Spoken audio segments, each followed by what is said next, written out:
اعوذ باللہ من الشیطان الرجیم بسم اللہ الرحمن الرحیم یا ایہا الذین آمنوا اے اہل ایمان اذا ضربتم فی سبیل اللہ جب تم اللہ کی راہ میں نکلو یعنی جہاد کے لیے یا ہجرت کے لیے، ایون علم دین حاصل کرنے کے لیے بھی، کیونکہ صحیح مسلم میں حدیث ہے جو علم حاصل کرنے کے لیے کسی راستے پہ چلتا ہے اللہ تعالیٰ اس کے لیے جنت کا راستہ آسان کر دیتا ہے۔ یہ سب فی سبیل اللہ ہے۔ فتبینوا تو خوب تحقیق کر لیا کرو کس چیز کی؟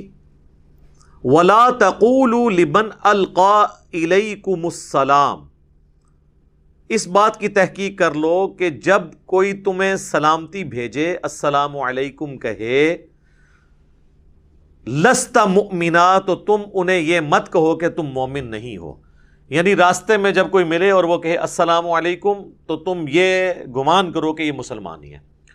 اب یہ اس ریولوشن کے دوران تھا، کیونکہ ہر وقت جنگ کا دھڑکا لگا رہتا تھا کہ کافروں کا کوئی گروپ حملہ نہ کر دے، تو اس کی نشانی یہ تھی کہ اگر کوئی سامنے سے اسلحہ بردار لوگ آ رہے ہیں اور وہ کہتے ہیں السلام علیکم یعنی آپ پہ سلامتی بھیج رہے ہیں، تو بس ٹھیک ہے، اب آپ اس کو مسلمان سمجھیں، یہ نہیں کہ آپ پریمپٹیو رائٹ کے طور پہ اسے قتل کر دیں۔ اور اس طرح کے کچھ واقعات ہو گئے تھے۔ صحیح بخاری میں آتا ہے کہ حضرت خالد بن ولید کو نبی علیہ السلام نے کسی جگہ بھیجا، یعنی لوگوں کے پاس کچھ قبائل کی طرف، تو انہوں نے آگے سے، اب وہ بیچارے ان پڑھ تھے، وہ جڑ تھے، ان کو یہ پتہ ہی نہیں تھا کہ ہم نے اپنے عقیدے کا اظہار کس طرح کرنا ہے۔ تو چونکہ اسلام کا غلبہ ہو گیا تھا، اذا جاء نصر اللہ والفتح ورأیت الناس يدخلون فی دین اللہ افواجا، اس کے تحت لوگ جوک در جوک دین میں قبائلی سسٹم کے تحت داخل ہو رہے تھے۔ قبیلے کا سردار اسلام قبول کرتا تھا، پیچھے سارا قبیلہ مسلمان ہو جاتا تھا۔ تو صحیح بخاری میں یہ کم از کم 2 جگہ یہ حدیث آتی ہے۔ حضرت خالد بن ولید کو نبی علیہ السلام نے ایک جگہ بھیجا، تو اب وہ جو پینڈو لوگ تھے، بادیہ نشین اعرابی، انہوں نے بجائے یہ کہنے کے کہ ہم اسلام لے کر آئے، انہوں نے یہ کہا کہ ہم اپنے دین سے پھر گئے، ہم اپنے دین سے پھر گئے، یعنی کس دین سے؟ بت پرستی کے دین سے پھر کے ہم مسلمان ہو گئے۔ تو حضرت خالد بن ولید نے اس کی انٹرپریٹیشن یہ کی کہ یہ اسلام سے مرتد ہو گئے ہیں، حالانکہ نبی علیہ السلام کا مبارک زمانہ ہے۔ اب ان بیچاروں کے پاس کوئی الفاظ نہیں تھے یہ کہنے کے کہ ہم مسلمان ہو گئے، وہ یہ کہتے تھے جی اسی اپنا، جس طرح آج کل کوئی ہوگا اسی فرقہ چھوڑ دیتا، یہ مطلب نہیں ہے کہ وہ کافر ہو گیا، تو وہ کہتے تھے ہم اپنا دین چھوڑ دیا، یعنی پرانے دین کو چھوڑ کے ہم اسلام پہ آ گئے۔ تو حضرت خالد بن ولید نے ان کو قتل کرنا شروع کر دیا۔ تو وہاں پہ پھر انہوں نے کچھ صحابہ کے والے بھی بندے کیے کہ اپنے اپنے حصے کے لوگ قتل کرو، یہ مرتد ہیں۔ تو وہاں پہ پھر حضرت عبداللہ ابن عمر باقی صحابہ نے کہا کہ یہ تو کوئی طریقہ نہیں ہے، ہم نبی علیہ السلام سے پہلے اس کی اجازت لیں گے۔ نبی علیہ السلام کے پاس پہنچے تو انہوں نے کہا یا رسول اللہ، ہم نے تو اپنے اس پرانے دین سے پھرنے کا اناؤنسمنٹ کی تھی، ہمیں نہیں پتا کہ ہم نے کس طریقے سے اس چیز کا اظہار کرنا ہے۔ تو نبی علیہ السلام کو اتنا غصہ آیا، آپ نے 2 دفعہ فرمایا اے اللہ، خالد ابن ولید نے جو کچھ کیا میری کوئی ذمہ داری نہیں ہے، میں خالد کے اس عمل سے بری ہوں، یعنی اس کا جو وبال ہے یا اس غلطی کا جو خمیازہ ہے وہ اس نے خود اٹھانا ہے۔ نبی علیہ السلام نے قتل ناحق کے اگینسٹ اپنے آپ کو اعلان برات کر دیا۔ اور اسی کو سپورٹی وہ حدیث ہے جو میں درجنوں دفعہ بیان کر چکا ہوں، حضرت اسامہ ابن زید کے بارے میں۔ ایک جھڑپ کے دوران جب کافر ان کی تلوار کے نیچے آیا تو اس نے کلمہ پڑھ دیا، حضرت اسامہ ابن زید نے پھر بھی اسے قتل کر دیا، یہ سمجھتے ہوئے کہ یہ ڈر کے کلمہ پڑھ رہا ہے، اندر سے کافر ہی ہے۔ عین ممکن ہے ایسا ہی ہو، لیکن اسلام ظاہری کلمے کا کتنا احترام کرتا ہے۔ ان کو یہ کلک تھا کہ یہ میرے سے کام مس ہینڈل ہوا ہے۔ کچھ دنوں کے بعد انہوں نے خود اللہ کے نبی سے عرض کیا کہ اللہ کے نبی صلی اللہ علیہ وآلہ وسلم، اس طرح ایک جنگ کے دوران جب ایک کافر کے ساتھ میری لڑائی ہوئی، جب وہ میری تلوار کے نیچے آیا تو اس نے کلمہ پڑھ دیا، لیکن میں نے پھر بھی اسے قتل کر دیا۔ آپ فرمایا اسامہ، جب اس نے کلمہ پڑھ لیا تھا پھر بھی تو نے اسے قتل کر دیا، کیوں؟ کہا یا رسول اللہ، اس نے ڈر کے کلمہ پڑھا۔ آپ فرمایا تو نے اس کا دل چیر لیا تھا۔ اسامہ تو کیا کرے گا جب قیامت والے دن اللہ کے حضور وہ کلمہ پڑھتا ہوا تیرے خلاف مقدمہ قائم کرے گا؟ اسامہ تو کیا کرے گا؟ اسامہ تو کیا کرے گا؟ حضور اس بات کو اتنی دفعہ ریپیٹ کرتے رہے کہ اسامہ ابن زید کہتے ہیں میرے دل میں خواہش ہوئی کاش حضور خاموش ہو جائیں اور آج سے پہلے میں کافر ہوتا، آج میں کلمہ پڑھ کے مسلمان ہوتا، کم از کم میرا یہ گناہ تو دھل جاتا کہ میں نے ایک بندے کو ناحق قتل کر دیا۔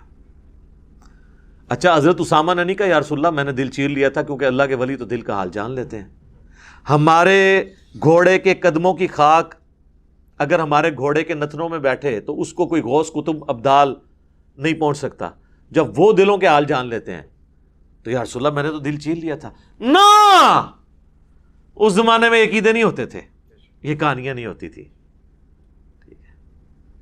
تو اس میں سے یہ بھی ایک مورل لیسن یا مدنی پھول اس میں سے نکلتا ہے عقیدے کی اصلاح کا۔ انہوں نے یہ نہیں کہا اور الٹا پریشان ہو گئے۔ اچھا یہاں میرا معصومانہ سوال ہے کہ اگر ایک شخص میدان جنگ میں ایک صحابی کو قتل کرنے کے لیے آیا ہے اور جب وہ تلوار کے نیچے آیا عین ممکن ہے کہ وہ ڈر کے ہی کلمہ پڑھ رہا ہو، اور نبی علیہ السلام کہہ رہے ہیں کہ اس کے کلمے کا بھی احترام ہے، اور اسامہ تو اللہ کے حضور پکڑا گیا تو میں نے تو تیرے کوئی کام نہیں آنا، تو بعد کے لوگ اگر یہ کہیں کہ کچھ بھی ہیں تیرے محبوب کی امت سے ہیں، تو اسامہ ابن زید کو بھی کہنا تھا یا رسول اللہ کیڑا مسئلہ ہے، کچھ بھی ہیں آپ کی امت سے ہیں۔ ان کو پتا تھا یہ حضور کے سامنے بات نہیں کی جا سکتی۔ اچھا دوسرا مجھے یہ بتائیے، اگر ایک صحابی بھی کسی کے بارے میں ججمنٹ دے کلمے کے باوجود کہ یہ کافر ہے اور اسے مار دے، حضور اس کی ججمنٹ ماننے کے لیے تیار نہیں ہے، تو آپ کی مذہبی جماعتوں کو یہ کیسے حق حاصل ہے کہ کسی کو اسلام میں داخل کرنے یا نکالنے کا سرٹیفکیٹ دیں؟ سر اگر یہ اتھارٹی اسامہ ابن زید کے پاس نہیں ہے نا، تو کسی مذہبی جماعت کے لیڈر کے پاس یہ اتھارٹی نہیں ہے کہ وہ لوگوں کا اسلام یا ان پہ توہین مذہب کا الزام لگائے یا ان کے بارے میں خود پری ایمپٹیو رائٹ رکھتے ہوئے کوئی فتویٰ جاڑ دے۔ یہ ہو سکتا ہے؟ ان کی کیا اوقات ہے؟ ان کا ایمان، ان کے پیچھے تو قرآن کھڑا ہے، ان کے تو ایمان کا ہمیں پتہ ہی نہیں ہے کہ یہ کس ایجنڈے کے اوپر کام کر رہے ہیں، تو یہ لوگوں کو سرٹیفکیٹ دیں گے ایمان کے؟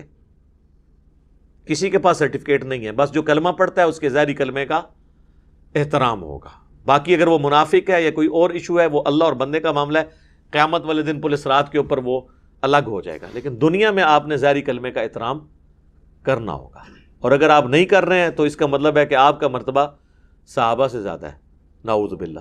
اگر اسامہ بن زید کو حضور کہہ رہے ہیں میری کوئی ذمہ داری نہیں ہے، اللہ کے حضور اگر اس نے مقدمہ قائم کیا تو سر آپ کی ذمہ داری بھی، آپ کا بھی جو ذمہ ہے رسول اللہ کے حصے سے اٹھ چکا ہے، کیونکہ آپ علیہ السلام پھر آپ کو بھی نہیں اٹھائیں گے۔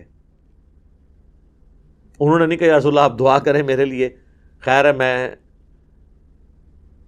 پریشانی ہوگی، کاش میں آج سے پہلے کافر ہوتا تو کلمہ پڑھ کے آج مسلمان ہوتا اور میرا یہ گناہ دھل جاتا۔ سر یہ حدیثیں وہ ہیں جو بخاری مسلم میں صدیوں سے لکھی تھیں، لیکن وہ بخاری مسلم میں ہی لکھی رہ گئیں، باہر نہیں نکلی۔ باہر نکلتی تو آج یہ جو قتل و غارت کا بازار گرم کیا ہوا ہے توہین مذہب کے نام کے اوپر، گستاخیوں کے نام کے اوپر اور فتووں کے نام کے اوپر، تو یہ معاملات نہیں ہونے تھے۔ اور اللہ کا شکر ہے ہمارا یہ پلیٹ فارم ہے، ورنہ آپ کی آنے والی نسلیں تو اس دین سے متنفر ہو جاتی۔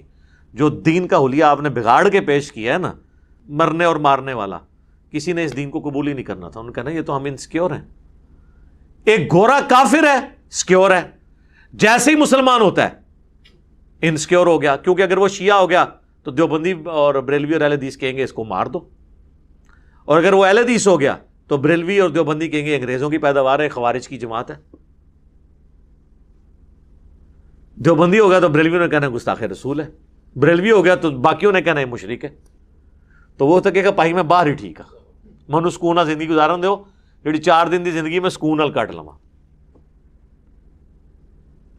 اب وہ رچرڈ ڈاکنز جو ہے نا، اس کو کسی نے کہا کہ اگر یہ جو کچھ تم کر رہے ہو ایتھیزم کا جو تم نے فتنہ کھڑا کیا ہے، تو کسی کرسچن نے سوال کیا، ظاہر وہ اس کا کرسچینٹی کے ساتھ ہی سلسلہ تھا نا، تو اگر یہ سب کچھ سچ ہوا اور قیامت والے دن اللہ کے حضور تمہاری پیشی ہو گئی اور جیزس کرائسٹ نے تم سے پوچھ لیا، پھر تم کیا کرو گے؟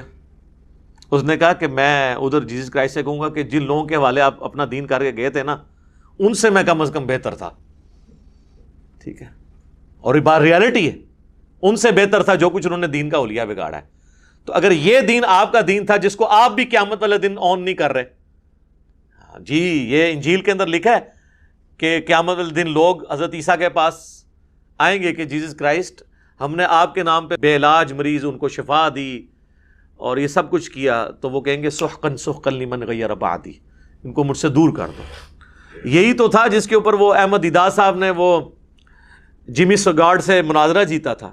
اس نے کہا لا علاج مرض ہم حضرت عیسیٰ کے نام پہ اسے صحیح کر دیں گے، تم محمد کے نام پہ اسے کرو، ان کا تمہارے بارے میں تو پہلے ہی موجود ہے، تمہیں تو دھتکار دیا جائے گا۔ اور سر یہ حدیث بخاری مسلم میں بھی ہے، میرے حوضے کو اثر پہ بھی لوگ لائے جائیں گے، میں پلانے لگوں گا جب تو کہا جائے گا انہوں نے آپ کے بعد آپ کے دین کا حلیہ بگاڑ دیا۔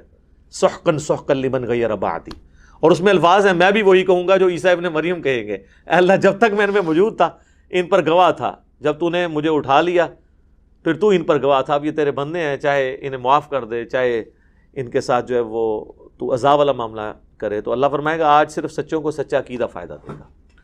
باتیں ساری ایک ہی ہیں، وہ سارے مذاہب میں آپ کو گھوم پھر کے سورس ایک ہی نظر آ رہا ہے، ایک ہی طرح کی خرابیاں انبیاء کے ماننے والوں میں آتی ہیں اور وہ پھر آگے ٹرانسفر ہوتی ہیں۔ بہرحال اللہ تعالیٰ فرما رہا ہے کہ اگر کوئی کہنا سلام بھیجے تو کہا کرو مومن ہی، اسے تصور کیا کرو، یہ نہ کہا کرو تم مومن نہیں ہو۔